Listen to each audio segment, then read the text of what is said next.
Hello student, good morning. As in the first chapter of the civics, we were discussing about the Indian Constitution and we have started the topic that is about the key features of Indian Constitution. Okay, some of the things, how the Indian Constitution was framed, we were talking. So after this one, some more things they have given here. So we may check here what are the things have been given here. That is whoever the members, as we have talked in the previous video about in 1946, whatever the Constituent Assembly was made, 300 approx 300 people were in the Constituent Assembly. So after this one, these members of the Constituent Assembly had a huge task before them. Whoever the members in the Constituent Assembly, so there is a huge task before them, means a huge challenges before them. What are these challenges? The country was made up of several different communities who spoke different languages, belonged to different religion, and had distinct culture. As you all know that for India, unity in diversity, you might have heard this one. So here, that several communities people used to live together who used to speak the different languages, belong to the different religion, and had distinct culture, having the different cultures. Also, when the constitution was being written, India was going through considerable turmoil. So also it has been given here when the constitution was beginning to written by these people. So at that time, Indian constitution, it was going into considerable turmoil. Turmoil means to say huge kind of the means debates, conversations that occurred over there. The partition of the country into India and Pakistan was imminent. Some of the princely states remained undecided about their future, and the socio-economic conditions of the vast mass people appeared dismal. Here that has been given. So as you all know that when we got the independence at that time, the country has also faced a problem, that is the partition of India into two countries, India and Pakistan. It was that what happened. So at that time, who were the provinces were there? Approx 562 provinces were there.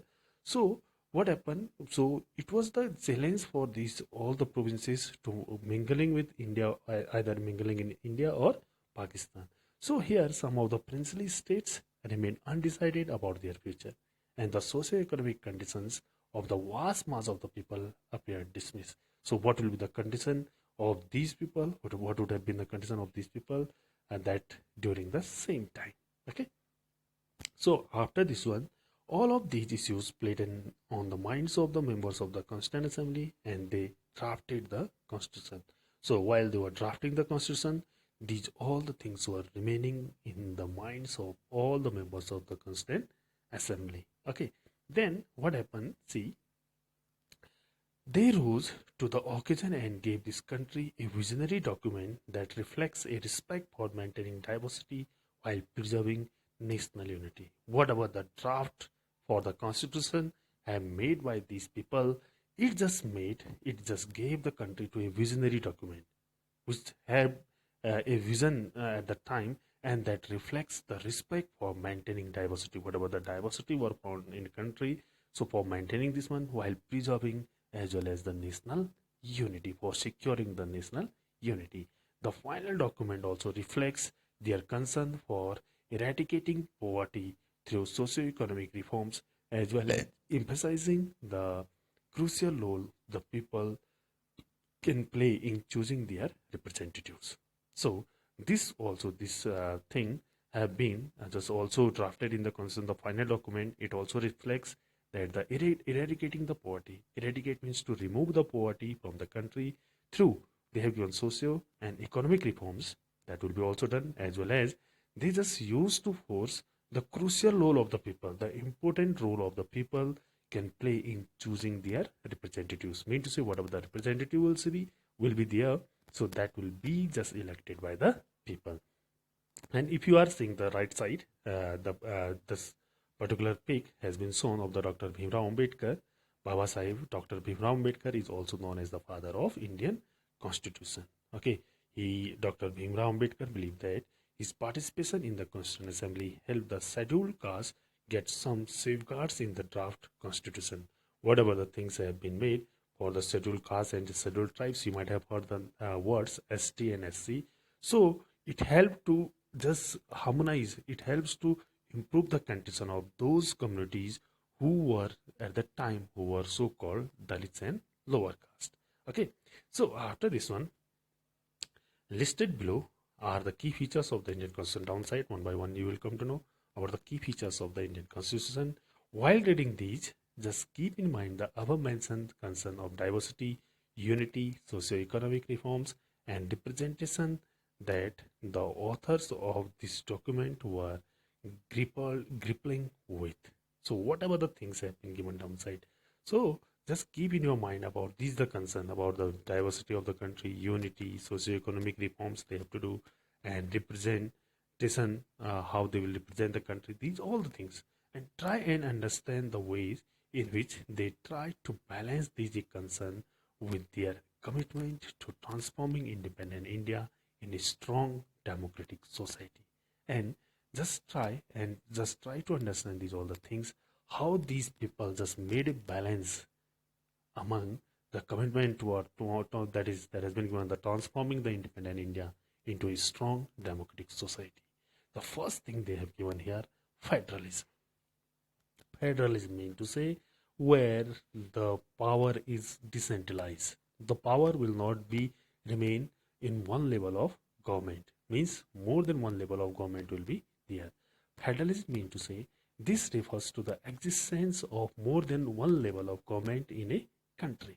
Means there is in our country there is no single government. Here are more than one level of government. In India, we have the government at the state levels, state government, and at the center known as central government, and as well as the third tier of the government, third part of the government, that is considered now the Panchayati Raj, that has been also added, and you have read about this in class 6 book. You might have gone for this one.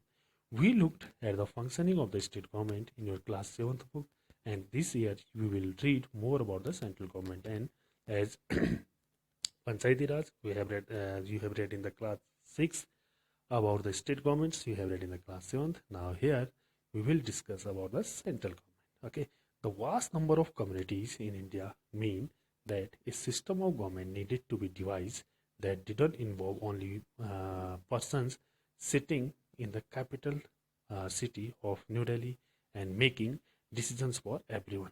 It means to say the vast number of communities, as you all know that various several communities that resides in our country together.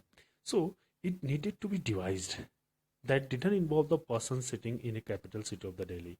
Mean to say and making decisions for everyone. Not it is the work of the central government only. Instead, it was important to have another level of government in the states so the decision could be made for the particular that area. So that is why the another level, the state government, it is there, which can frame, which can make the decisions for the particular area at the state level. While each state in India enjoy autonomy in exercising powers on certain issues, subjects of national concern require that all of these states follow the laws of the central government. As you all know that all the state governments of our country have given given the autonomy to them. Okay, and they function the different powers on certain issues, subject of national concern require, and whatever the subject will be there related to the entire country, the whole country. So what they have to follow the laws of the central government. Whatever the national government will make the laws, so they will have to follow. The constitution contains like the details, the issue that each tier of government can make laws on. As we all know that in Indian constitution, later we will discuss, that is also in your chapter, about the three list, that is union list, state list, concurrent list. Okay, in union list, central government is having the power to make the laws. In state list, the state governments are having the power to make the laws, and in concurrent list, both state and central government is having the power to make the laws. Okay, so under this one they have given everyone has given the power to make laws on. In addition, the constitution also specifies where each tier of government can get the money from for the work that it does. As you all know that for doing the work, for improving or developing the particular area. So these each tier of government are also getting the money. If you take, as we belong from this Pithoragarh area, if you go through your villages, so you can see with the help of the Panchayati Raj, many of the development works, project works are being done in the villages as well. Okay. Under federalism, the state are not merely assent of the federal government, but draw their authority from the constitution as well. Under federalism, they have given here that is, the state are not only the agents of the federal government, but draw their authority from the constitution as well. All persons in India are governed by laws and policies made by each of these level of government. Mean to say only the not the only the state government is having whole the authority. It means to say all persons of India are ruled by the laws and policies, whatever the laws and policies are made by the each level of government, whether that is Panchayati Raj, whether that is state government, whether that is national level government. So whatever the laws are made, so these all are just followed by the citizens of the country. The first feature we have read. The second feature, the parliamentary form of government. Okay, what they have given that we will discuss in the next video.